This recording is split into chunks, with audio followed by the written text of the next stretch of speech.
Hello, I'm Jonah. I'm here to start my Zoom interview. Not interview, but sorry, it was a social project. Anyways, I'm gonna be looking to my right, your left. But that's just because I have my notes on here, like my note cards. So just a heads up, that's what it's gonna be. It looks big now, but it's not as big as you think it is. Don't worry. Anyways, without further ado, let's begin. My timer started. Ah! Did that scare you? If not, then this next topic will. Crime.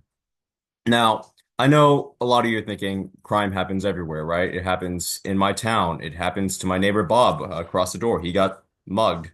Uh, well, go. Anyways, yes, but obviously it happens in some areas more than others. And one of the highest areas actually is not what you'd think it'd be. Anchorage, Alaska, actually. If you look in this little graph here that I printed out, it's just violent crime rate per 100,000 residents in 2020. So you see all these we're like in like, medium orangish. Uh that's like a little darker red, but right here, like that little area, that's like in the 800 or more, which is scary. That's higher than Michigan, that's higher than California, all those states. Anyways, where am I getting with this? That's what our social project is going to be about. It's going to be about the crime rate in Anchorage, Alaska. Actually, there was an article written called Alaska Mortality Rates and Trends. It says, written by Day, Provost, and Lehner. I know I'm mispronouncing those names. They write that homicide and legal intervention were the seventh leading cause of deaths among Anchorage and both genders combined, actually. So men, women, it was the seventh leading cause of death. That's pretty high because a lot of things can kill you out there. I mean, there's bears, there's, the cold. Like, it's just a very, very, you have to know what you're doing. But for mortality and homicide to be seventh, that's pretty crazy. Now, the big question is, though, is not what is crime, because we all know what it is and why it's in Alaska. What we need to be asking ourselves is how can we prevent it? And there are three methods that I found were really, really significant in combating crime.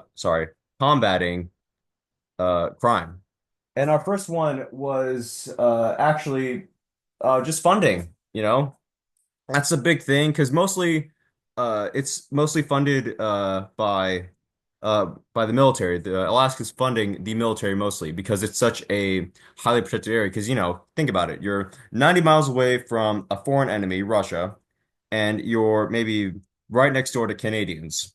And in between there is just a bunch of mountains. So like you're already really, really well protected. Uh, Not to mention, like again, nature in Alaska, really, really brutal and harsh. So, anyways, uh, we should first, I think, focus our funding on education. There was an article written by Why Does Education Reduce Crime by Bell, Costa, and Machine. Again, also probably mispronouncing those names.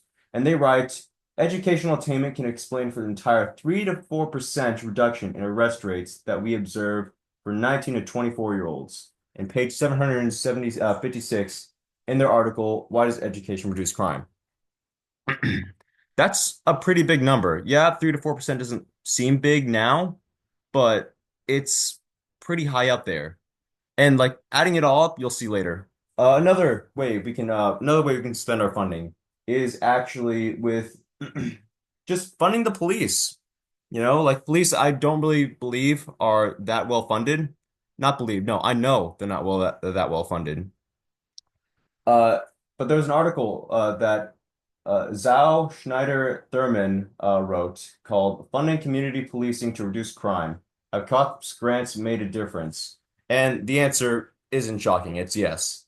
It says that multivariate analysis shows that in cities with populations greater than 10,000, an increase in $1 of hiring grant funding per resident contributed to a corresponding decline of 5.26% violent crime rates and 21.63% property crime rates per 100,000 residents. So that, again, that combined with the funding for education, that's like 30% already of reduced crime. If we implemented that in Alaska, it would do so many wonders for that place.